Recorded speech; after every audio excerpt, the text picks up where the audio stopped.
감사합니다. 한 주간 동안 평안하셨습니까? 예. 오늘은 예수님의 유명한 산상설교, 산에서 보석과 같은 귀중한 말씀의 마지막 부분인데요. 오늘 본문 말씀을 통해서 두 종류의 건축자, 이런 제목으로 하나님 말씀을 증거하고 은혜 받고자 합니다.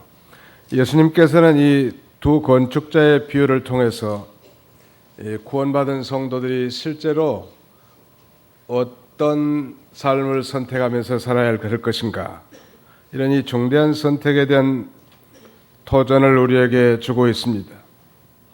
오늘 우리 모두는 각자 나름대로 집을 지어가고 있는 자들인데요.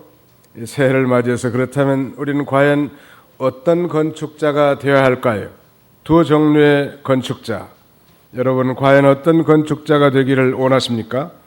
오늘 주보 순서지에 보시면 오늘의 말씀 요약을 보시기 바랍니다.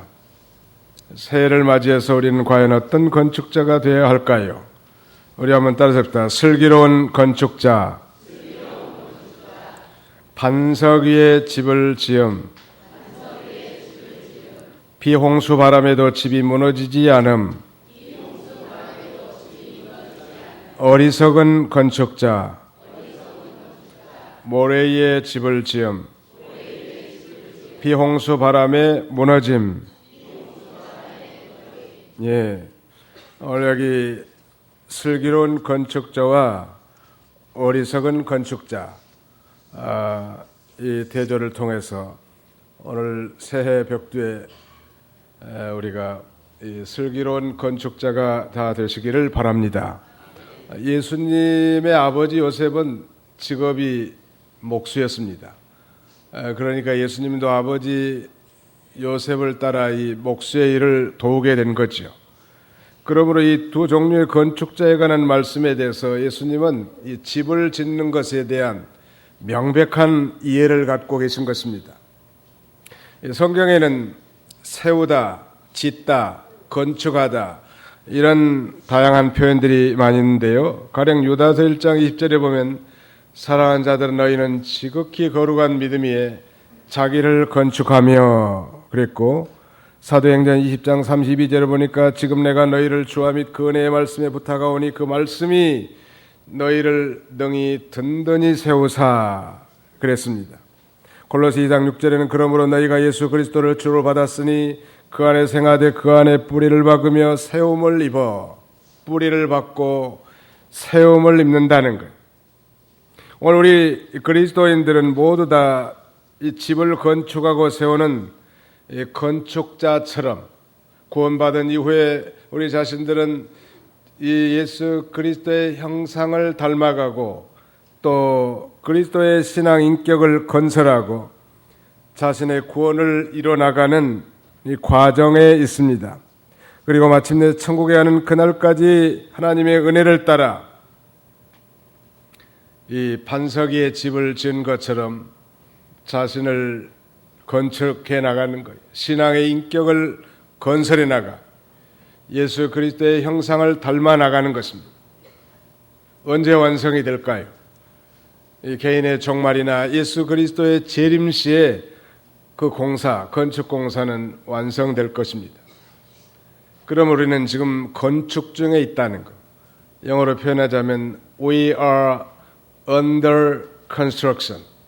우린 지금 건설 중에 있습니다. 우리 주님이 재림하시면 이제 그 건축 공사를 마무리하고 영광의 주님 앞에 주님을 상봉하게 될 것입니다. 그렇다면 어떤 사람이 슬기로운 건축자일까요?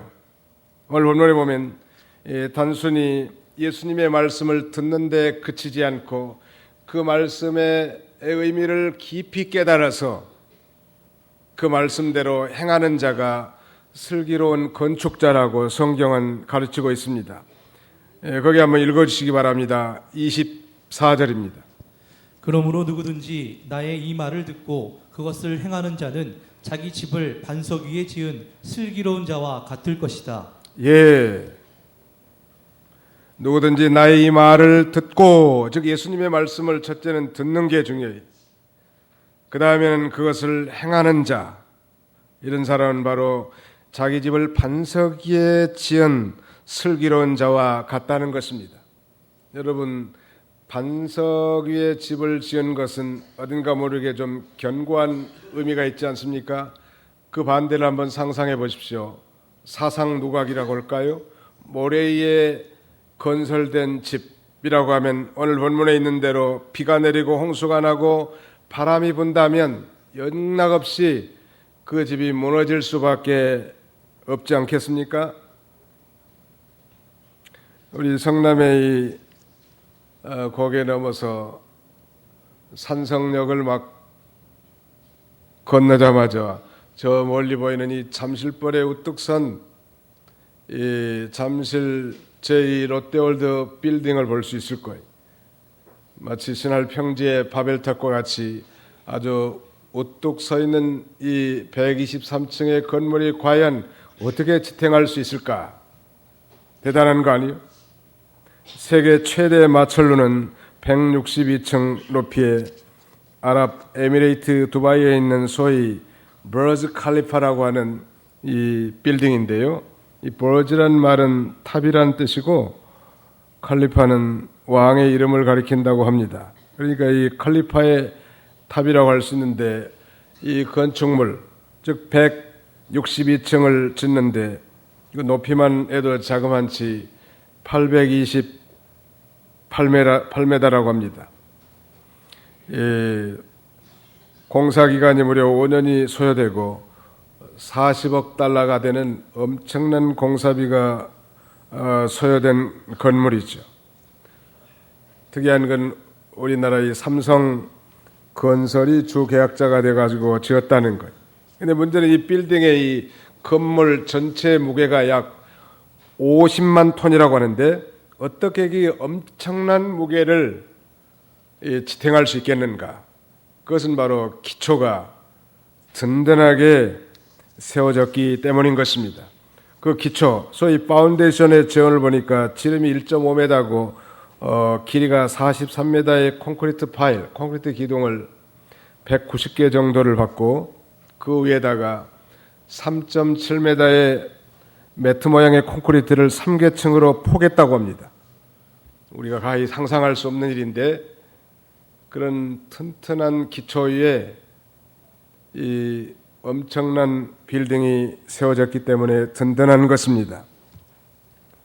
오늘 반석 위에 집을 짓는 사람이라고 하는 건 바로 하나님의 말씀을 듣고 또 들은 그 말씀을 진심으로 밝히 깨닫고 또 깨달은 그 말씀을 우리의 삶 가운데 적용하면서 행하는 사람, 이런 사람이 마치 반석 위에 집을 지은 것 같이 견고한 신앙인이라고 말씀하시는 거예요.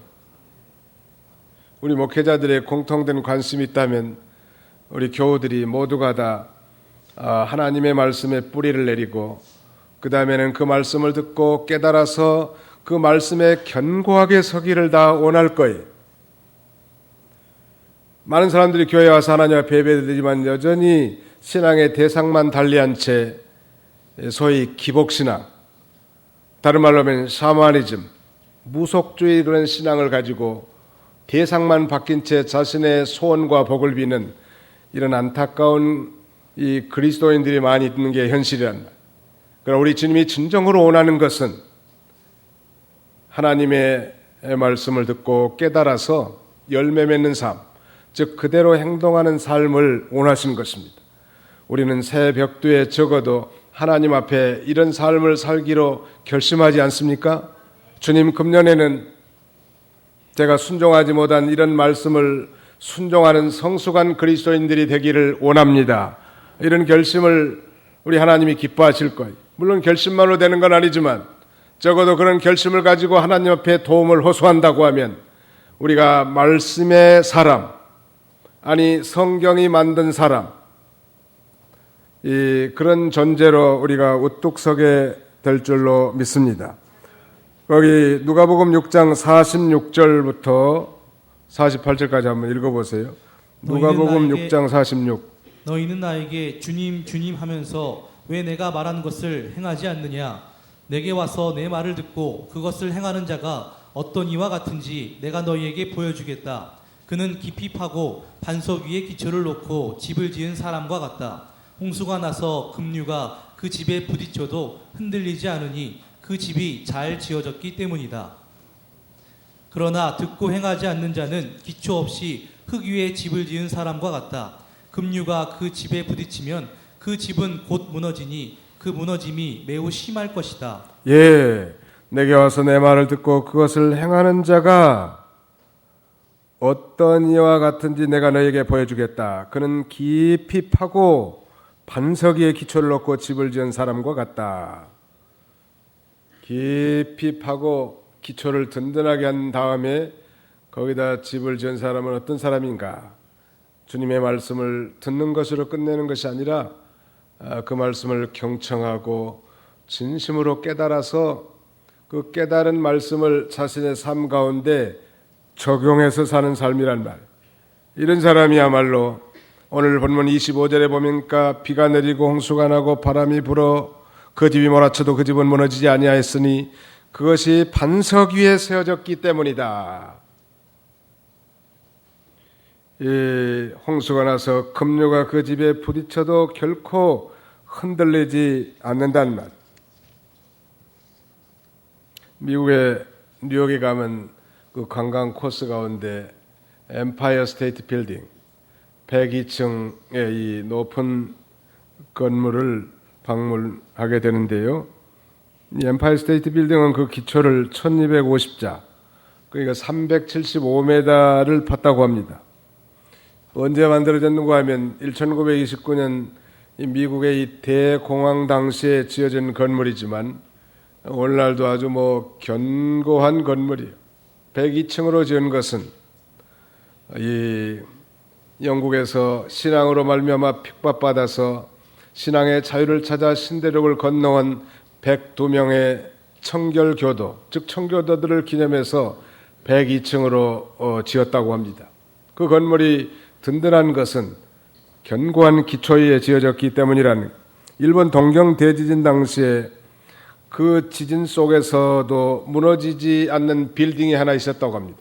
다시 말씀드리면 동경 대지진 당시에 그 진원을 근방으로 해서 대부분의 빌딩이 다 무너져서 모든 돌멩이 조각으로 변화됐지만 단 한 개의 건물만이 전혀 변형됨이 없이 우뚝 서 있었다는 거예요.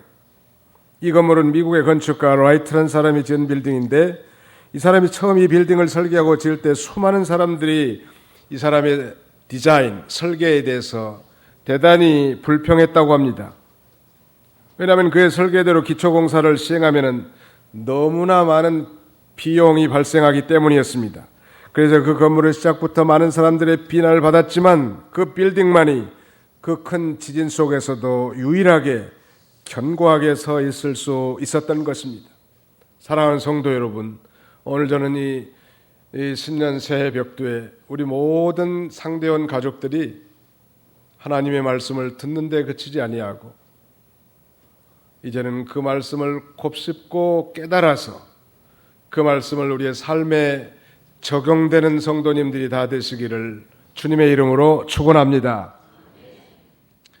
주일날 설교하는 걸 사실 한 번 듣고 참 말씀이 좋고 은혜스럽다 그런 정도가 아니라 그 말씀을 일주일 내내 기억하면서 경청하는 거예요. 그래서 우리 홈페이지에 들어가면 영락없이 우리가 다 언제든지 들을 수 있고 그것을 우리 스마트폰에 아이콘으로 따올 수 있으니까 우리 전도사님이나 강도사님에게 말씀하셔서 언제든지 시간이 날 때 이 핸드폰에 단추만 하나 누르면 교회 찬양이나 그 다음에 설교 말씀이나 교회 모든 소식을 다 보고 들을 수 있게 해놨단 말. 근데 별로 사랑하는 사람들이 많지 않은 것 같아. 상대형 교인들은 참 좋은 분들이 많은 것 같은데 말씀을 사랑하는 분들은 별로 없는 것 같아. 정말 말씀을 사랑해가지고 그 말씀이 아니면 내가 살 수 없다는 그런 간절한 심령을 가지고 말씀을 경청하는 사람들이 많지 않다는 것.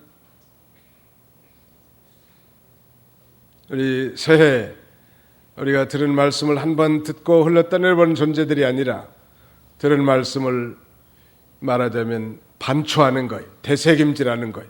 그리고 기도할 때도 그 말씀이 나와야 돼요. 엉뚱한 소리만 많이 한 게 아니고 들은 말씀, 가령 지난주에 우리가 들은 말씀이 무엇입니까? 새해 소원과 기도 아닙니까? 야베스의 기도를 통해서 우리 새해 우리 모든 성도들이 정말 하나님께서 복의 복을 더해 주시고 그 다음에는 우리의 영토, 지경을 넓혀주실 뿐만 아니라 주님의 능력의 손이 함께 하셔서 우리가 환난을 벗어나 근심이 없게 해달라고 배웠는데 그 말씀을 정말 마음에 심겨졌더라면 그 말씀이 기도에 나올 거고 그 말씀이 우리의 삶의 속에서 약동하게 될 것입니다. 그게 리얼 크리스찬, 하나님이 기뻐하시다는 말이에요. 말씀을 가르친 자도 마찬가지죠. 가르치기만 하고 그 말씀을 행하지 않는다면 그것이 무슨 의미가 있겠냐는 말이에요. 자, 거기 한번 앞으로 넘어가 봅시다. 마태오 5장 19절을 한번 읽으시기 바랍니다. 마태오 5장 19절. 그러므로 누구든지 이 계명들 가운데 가장 작은 것 하나라도 버리고 사람들을 그렇게 가르치는 자는 하늘나라에서 가장 작다고 불릴 것이다. 그러나 누구든지 그것을 행하고 또한 가르치는 자는 하늘나라에서 크다고 불릴 것이다. 예수님의 이 산상수훈에서 말씀하신 하늘나라에서 큰 자가 어떤 자인가? 여러 가지가 있겠지만 오늘 본문에서는 분명히 하나님의 말씀을 행하면서 가르치는 자, 즉 가르치는 자라고만 말하지 않았습니다. 행하고 또한 가르치는 자, 이런 사람이 크단 말.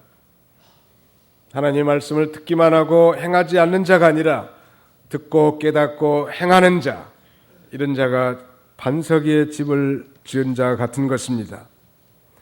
그 다음에 마태복음 13장 23절을 읽으시기 바랍니다.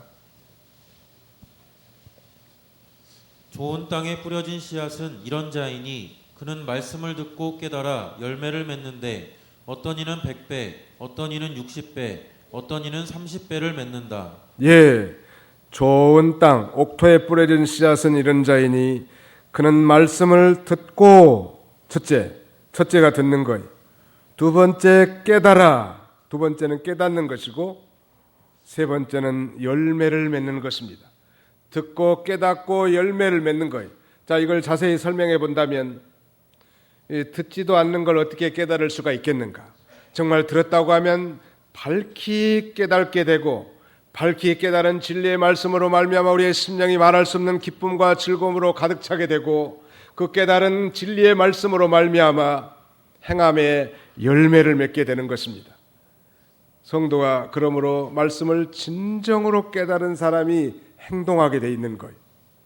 행동으로 옮겨지지 않은 사람은 아직 관념주의적인 그런 신앙인데 정말로 깨달았다고 할 수 없는 거예요. 우리 그 속담에 불에 댄 아이가 불을 무서워한다는 말 있지 않습니까? 정말 불에 대면 뜨겁게 자기 살갗이 타고 고통스럽다는 걸 아는 사람이 어떻게 불나방처럼 불주위를 뱅뱅 돌겠냐는 말이에요. 어떻게 그렇게 타락된 생활을 할 수 있겠냐는 말이에요.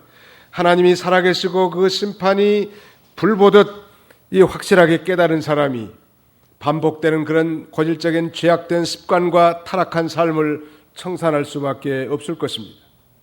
여전히 그 생활을 반복하고 있다는 것은 살아계신 하나님을 아직 만나지 못했던지 이 경험적, 체험적인 신앙이 없다는 반증이란 말.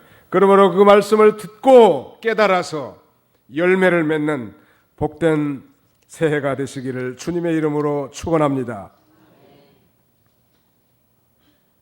가이사랴 빌립보에서 어느 날 예수님께서 제자들에게 이렇게 질문합니다. 사람들이 나를 누구라고 하더냐?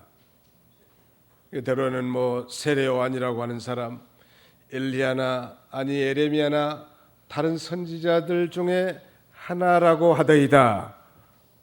사람들은 그렇게 예수님을 말하는 거예요. 그때 예수님께서 제자들 향해서 너희는 나를 누구라고 하느냐?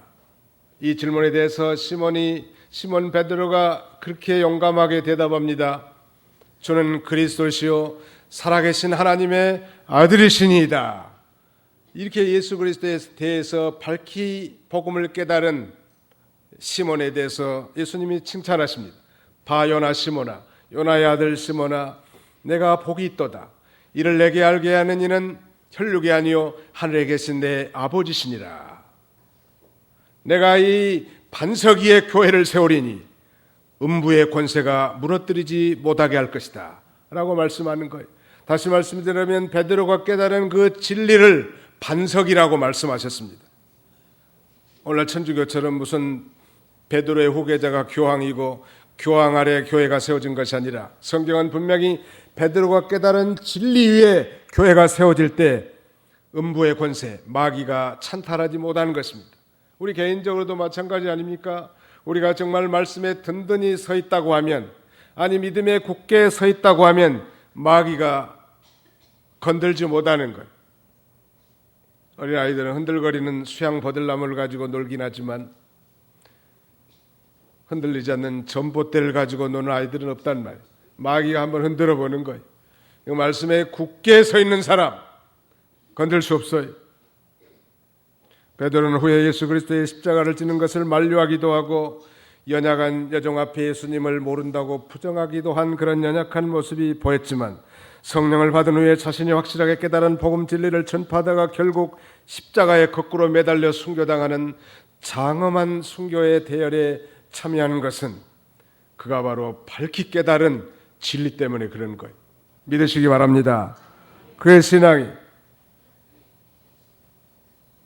깨닫지 못한 사람은 행하지 못합니다. 그러나 진리에 대한 확실히 깨달음이 있는 사람은 어떠한 시험과 환난이 오고 핍박과 유혹이 온다 할지라도 시대와 환경이 변한다 할지라도 그 깨달은 진리를 변할 수가 없단 말이에요. 그걸 굳게 붙드는 거예요. 여러분 성도들 가운데도요, 여기 앉아 계속 예배드리면 다 믿음이 있는 것 같지만 말씀과는 전혀 상관이 없이 인생을 사는 족속들이 상당히 많아요. 일본말로 말하면 관계가 전혀 없어. 관계가 나이데스라는, 말씀과는 전혀 관계가 없는 사람. 그러니까 말씀 따로 내 인생 따로 얼마나 피곤하냐는 말이에요. 교회에서는 예배를 드리고 예배에 참여하기는 하지만 직장이나 사업을 하거나 세상에 나가서는 전혀 다른 인종으로 변화된 카멜레온 같은 인생들 얼마나 피곤하겠냐는 말이에요. 새해는 제발 피곤한 인생을 사지 마십시다. 말씀과 생활이 일치되는 삶, 이건 정말 이 편안하고 쉬운 삶이요, 그 말씀이 든든하게 붙들어진다는 말. 여러분 1592년 소위 천주교, 소위 로마 캐톨릭의 잘못된 부분에 대해서 95개의 잘못된 것을 종이에 써서 비텐베르크의 성당 앞에 걸고 종교개혁을 외쳤던 마르틴 루터는 그가 깨달은 진리 한마디 때문이요, 그는 로마서에서 의인은 믿음으로 말미암아 살리라고 하는 이신득의, 이신득구의 깨달은 진리 때문에 그는 자신의 목숨을 촉에같이 내던지면서도 이 진리를 주창했던 것입니다.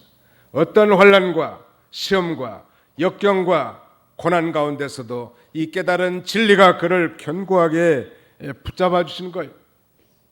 그러므로 우리 기독교는 말씀의 종교예요. 하나님의 말씀을 충만하게 깨달아 가질 때 우리는 성령 충만할 수 있습니다. 그러니까 성령 충만은 곧 말씀 충만이, 우리가 정말 구원받은 하나님의 자녀가 분명한데도 불구하고 왜 빈약한 인생을 살아야 하는 말, 종살이처럼, 그것은 말씀에 결핍된 인생을 살기 때문에 그런 거예요. 정말 새해는 풍성한 말씀을 읽고 듣고 암송해서 정말 그 말씀에서 힘과 용기를 얻고 즐거움을 얻고 지혜를 얻어서 성공적인 한 해 인생을 사시기를 주님의 이름으로 축원합니다. 오늘 25절을 좀 읽으시기 바랍니다. 비가 내리고 홍수가 나고 바람이 불어 그 집에 몰아쳐도 그 집은 무너지지 아니하였으니 그것이 반석 위에 세워졌기 때문이다. 예, 여기 비나 홍수나 바람은 우리 믿는 성도가 이 세상에서 당하는 모든 시험과 환난, 역경과 고난, 질병과 핍박들의 풍파를 말씀하는 것. 하나님의 말씀을 듣고 확실히 깨달은 사람은 이러한 시험과 환난과 고통과 질병 그리고 핍박 가운데서도 말씀이 힘이 되고 능력이 되기 때문에 결코 그 신앙이 무너지지 않는다는 말.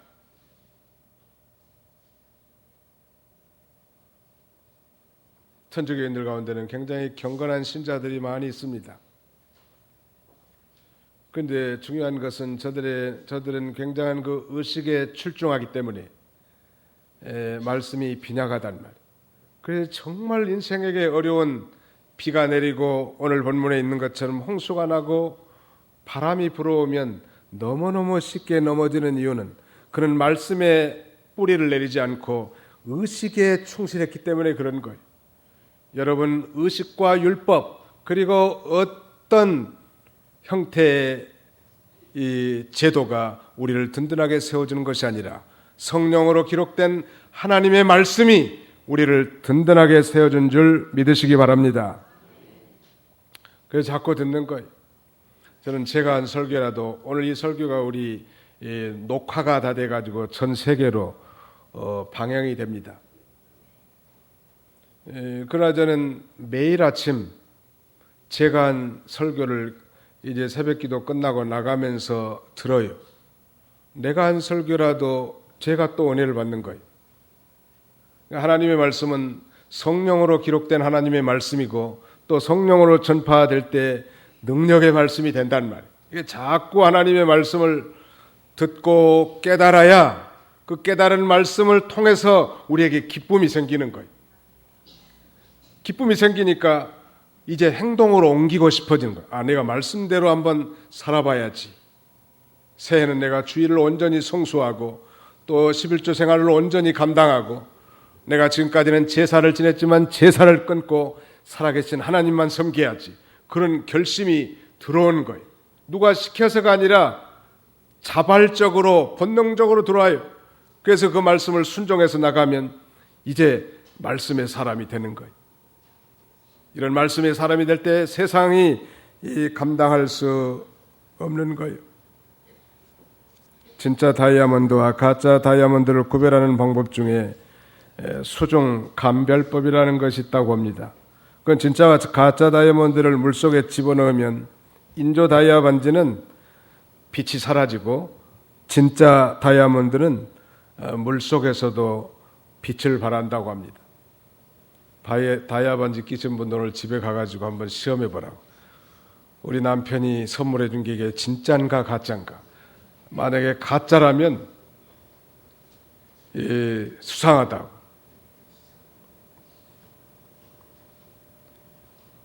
정말 가짜 그리스도인. 유명한 영국의 대설교가 로이드 존스는 그런 말을 했습니다. 무슨 말인가 하면은 소위 이 가짜 그리스도인, 셔도 크리스찬이라고 말하면서 이 가짜 그리스도인들에게는 세 가지 특징이 있다는 거예요. 첫째, 가짜 그리스도인은 말씀에 귀를 기울이지 않는다는 것. 두 번째, 이 가짜 그리스도인들은 말씀을 자기 편리대로만 받아들인다는 것. 세 번째, 이 가짜 그리스도인들은 말씀을 듣고도 인격과 생활에 도무지 변화가 없다는 거예요. 여러분, 진짜 그리스도인이라면 그 속도나 정도의 차이가 있겠지만 말씀을 귀를 기울이고 그 다음에 그 말씀을 그대로 믿고 순종하려고 하고 그 다음에 그 결과로 말미암아서 그의 인생에 인격에 변화가 있는 거예요. 생활에도 변화가 있고. 그런데 예수를 믿은 지가 10년, 20년, 30년이 됐음에도 불구하고 여전히 다람쥐 쳇바퀴 도는 것처럼 전혀 도무지 생활과 삶의 인격에 변화가 없다고 한다면 이것은 진짜인지 가짜인지 의심해 볼 만한 거예요. 정말로 거듭난 그리스도인, 정말로 물과 성령으로 중생한 그리스도인이라면 변화가 일어나는 거예요. 우리 옆에 사람 한번 쳐다보세요. 진짜이십니까? 물어보세요. 물어보라고. 진짜이십니까? 얼굴이 빨개진 사람은 수상한 사람이에요. 제가 진짜이십니까? 그러면 아멘 하라고. 진짜이십니까? 예. 진짜가 돼야 돼. 리얼 크리스찬. 가짜. 요새 가짜들이 많아요. 그걸 잘 구분해야 된다. 말세가 되니까 가짜가 판치는 세상. 이 진짜와 가짜를 구분해야 된다. 정말 우리 하나님이 기뻐하시는 진짜 그리스도인, 진짜 성도는 말씀에 귀를 기울이게 됩니다. 그리고 하나님의 말씀이니까 그대로 받아서 그대로 믿는 거예요. 그러니까 인격과 생활에 변화가 생기는 거예요. 그래서 저분은 참 진짜 그리스도인이구나. 저는 1987년 4월 23일 말씀을 듣다가 정말 큰 깨달음이 왔습니다. 그때 이후로 제가 이제 사역자가 되기로 결심을 했습니다. 물론 당장 신학을 간 게 아니고 그 이후로 약 8년 이상 직장 생활하다가 사표를 내고 신학을 하게 됐는데요. 그 전에는 사실은 제 자신의 정말 내가 그리스도인이라고 하는 제 자신의 정체성을 나타내기를 별로 좋아하지 않았어요. 그러나 하나님의 은혜를 체험하고 깨달은 이후부터는 내 자신이 그리스도인이라고, I am Christian 이라고 나의 자신의 이 정체성을 적나라하게 얘기할 수 있는 것. 왜? 진짜니까. 그런데 직장 생활하다 보니까 상당히 많은 그리스도인들과 같이 생활하게 되는데 어떤 직장 동료를 보니까 그야말로 카멜레온 같이 생활하는 인생들이 있더라고. 직장에서는 전혀 예수님 믿는 냄새가 안 나는 거예요. 그리고 교회는 열심히 다니는 거예요. 자기는 그것이 신념 철학이라고 하지만 제가 보기에는 가짜예요. 어떤 직장의 부하 직원이 예수 믿는 사람이었습니다. 그러나 그 직장의 팀의 팀장, 부장은 예수를 안 믿는 넌 크리스찬이었습니다. 어느 날 이 대기업엔 식당이 보통 지하에 소위 캐프테리아가 있지 않습니까? 구내식당. 구내식당에 갔는데 자기가 이제 막 식판을 받아가지고 식탁 앞에 앉았는데 자기 담당 부장님이 식판을 들고 자기 앞에 막 앉은 거예요. 그런데 이 친구가 보니까 이 부장님이 숟가락을 안 들어. 빨리 숟가락을 어른이 들어야 내가 밥을 먹을 텐데. 그래도 안 들길래 자기가 먼저 숟가락을 들고 밥을 먹었다고 합니다. 식사가 끝난 다음에 그 부장님이 그 사원을 불러서 이렇게 말했다고 합니다.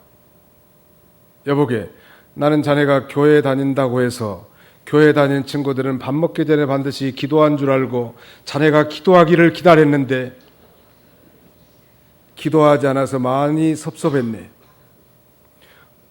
쥐구멍이라도 있으면 아마 들어가고 싶었을 것 같아요. 왜 자신이 그리스도인이라고 당당하지 못한단 말이에요. 제가 보기에는 그 친구 역시 가짜 그리스도인이 분명하단 말이에요. 진짜이십니까? 가슴이 뜨끔하죠? 금년 한 해는 정말 진짜같이 우리가 신앙생활을 한 해가 되시기를 간절히 바랍니다. 오늘 이 본문은 참된 믿음은 참된 삶과 행동을 가져온다는 것을 역설적으로 표현한 것인데 요한복음 13장 17절에 보니까 너희가 이것을 알고 행하면 복이 있으리라 말씀하셨고 야고보 선생도 너희는 도를 행하는 자가 되고 듣기만 하여 자신을 속이는 자가 되지 말라고 말씀하시는 거예요. 정말로 예수 그리스도를 믿는 자라면 행함이 저절로 나오게 되는 거예요. 그러므로 누구든지 나의 말을 듣고 그것을 행하는 자는 자기 집을 반석 위에 지은 슬기로운 자와 같을 것이다 라고 예수님이 말씀하신 거예요. 예수님께서는 오늘 우리 모든 성도들이 슬기로운 건축자가 다 되기를 바라시는 것입니다. 그러므로 어떤 환난과 시험 가운데서도 다 승리하기를 원하시는 거예요. 이 신년 벽두에 2016년이 밝아온 지 벌써 열흘이 되지 않았습니까? 우리 모든 성도들이 듣기만 하고 행하지 않는 어리석은 건축자들이 아니라 정말 하나님의 말씀을 듣고 참으로 깨달아서 행하는 열매 맺는 슬기로운 건축자들이 다 되시기를 주님의 이름으로 축원하는 바입니다. 기도합시다. 살아계신 아버지 하나님 감사합니다. 오늘 신년